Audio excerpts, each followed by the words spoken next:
धन धन सतगुरु तेरा ही आसरा, धन धन सतगुरु तेरा ही आसरा। तेरा सच्चा सौदा दरबार के सत ब्रह्मचारी सेवादार मक्खन सिंह जी अपने प्यारे मुर्शिद शहंशाह मस्ताना जी महाराज की अपार रहमत का करिश्मा इस प्रकार वर्णन करते हैं। यह घटना सन 1957 की है। पूज्य शहंशाह मस्ताना जी महाराज उन दिनों गांव बुद्रांवाली राजस्थान में थे। पूज्य शहंशाह जी का उतारा गांव के ही एक प्रेमी कृष्णाराम जी के घर पर था।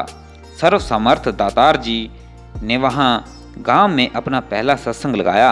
रात्रि का समय था। पूज्य शहंशाह जी ने ऐसा मस्ती भरा सत्संग किया कि सारा सत्संग पंडाल जो साध संगत से खचाखच भरा हुआ था खूब अलौकिक मस्ती में झूम उठा। हालांकि सत्संग भी काफी देर तक चलता रहा, परंतु किसी भी आदमी का सत्संग में से उठकर जाने को दिल नहीं किया। बुद्रवाली गांव में ही माड़ूराम नाम का एक प्रेमी रहता था। वह बहुत गरीब था तथा मेहनत मजदूरी करके अपने परिवार का पेट पालता था।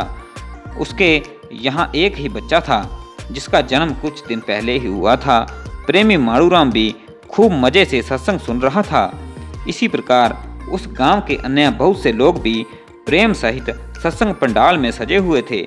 इतने में प्रेमी माड़ूराम के घर से किसी आदमी के द्वारा संदेश आया कि उसका लड़का सख्त बीमार है।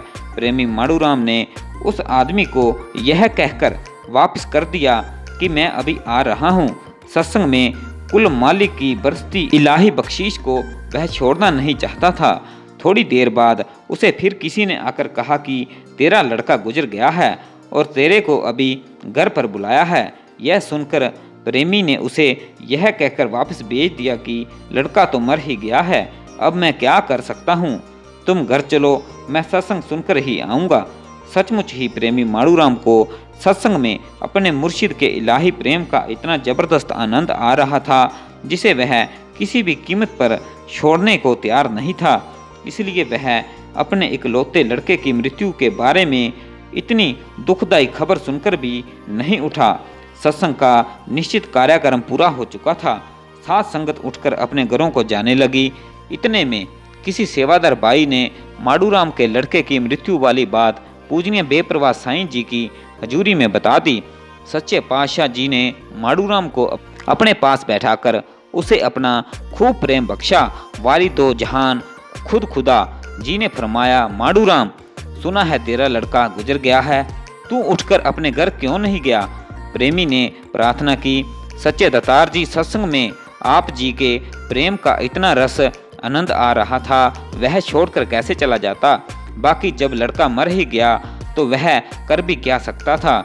आप जी की अमानत है, जैसा आप जी का हुक्म है सत्य वचन है। सर्व सामर्थ दाता जी ने माड़ूराम पर अपनी इलाही कृपा दृष्टि डालते हुए वचन फरमाया, पुत्र घबराना नहीं, धन धन सतगुरु तेरा ही आसरा का नारा बोलकर बच्चे को हिला डुलाकर देख लेना। हो सकता है कि उसके श्वास कहीं रुके हों, कहीं जल्दबाजी में ही जाकर दफना न आना। अपने प्यारे मुर्शिद का भरपूर आशीर्वाद प्राप्त करके माड़ूराम जब घर पहुंचा तो घर में खूब रोना चिल्लाना मचा हुआ था। परिवार के सदस्य तथा आस पड़ोस के लोग भी उसके घर पर अफसोस कर रहे थे। मृत लड़का अपनी मां की गोद में पड़ा हुआ था। प्रेमी के पहुंचने पर लोग तरह तरह की बातें करने तथा ताने देने लगे। तब तक बच्चे की मृत्यु हुए 2.5-3 घंटे गुजर चुके थे। प्रेमी चुपचाप सिर झुकाए अपने बच्चे के पास बैठकर रोने लगा। एकदम उसे अपने मुर्शिद खुद खुदा के इलाही वचन याद आए। उसने अपने मालिक मेहरबान दाता जी के आगे अरदास की, हे खुदा, खुदा वाली दो जहान साईं जी, आप हमारे इस इलाके में जीवों के उद्धार के लिए पधारे हैं, परंतु मेरा यह अभागा लड़का आप जी के दर्शन भी नहीं कर सका। अभी वह अपने मन में बच्चे के प्रति पश्चाताप ही कर रहा था कि अचानक बच्चे के शरीर में कुछ हरकत महसूस हुई और मरे हुए बच्चे की टांग हिली। यह देखकर सभी की आंखें बच्चे के शरीर पर जम गई। धीरे धीरे बच्चे के शरीर का रंग भी कुछ बदल गया और थोड़ी देर बाद सबके देखते ही देखते बच्चे ने अपनी आंखें खोल ली। अपने मुर्शिद प्यारे के इस अलौकिक करिश्मे को देखकर सभी के चेहरे खिल गए और वे धन धन सतगुरु तेरा ही आसरा, धन धन शाह मस्ताना जी दाता, तू पीरा का पीर है के खूब जोर जोर से नारे लगाने लगे। सुबह होने से पहले ही कुल मालिक की अपार बख्शीश की यह खबर पूरे गांव में फैल गई। गांव के घर घर में से धन शाम मस्ताना जी, धन धन सतगुरु तेरा ही आसरा की आवाज़ें सुनाई देने लगी। सुबह होते ही प्रेमी माड़ूराम अपने बच्चे को गोद में उठाए परिवार सहित अपने प्यारे मुर्शिद कुल मालिक दाता जी के दर्शनों के लिए आ गया। यह देखकर खुद खुदा चोजी दाता जी ने फरमाया, पुत्र कैसे आया? सेवादारों ने अर्ज की, साईं जी माड़ूराम का लड़का रात को गुजर गया था, आप जी की दया मेर से अब यह जिंदा हो गया है, यह दर्शनों के लिए आए हैं। अंतर्यामी दयालु दातार जी ने फरमाया, यह झूठ है, मरा हुआ भी कभी दोबारा जिंदा हुआ है। बोलो भाई बताओ साईं जी, यह सच है? माड़ूराम का लड़का आप जी की रहमत से, आप जी के वचनों से जिंदा हुआ है। सभी ने हाथ जोड़कर प्रार्थना की। यह सुनकर वाली दो जहान सर्व सामर्थ चोजी दाता जी ने मुस्कुराते हुए वचन फरमाए, सभी की एक राय है पुत्र, तेरी सेवा तेरी सच्ची भक्ति के कारण ही सच्चे पातशाह दाता सावन शाह जी ने तेरे बच्चे को दोबारा जिंदगी बख्शी है। इसका नया जन्म हुआ है पुत्र, असी इसका नया नाम गंगाराम रखते हैं।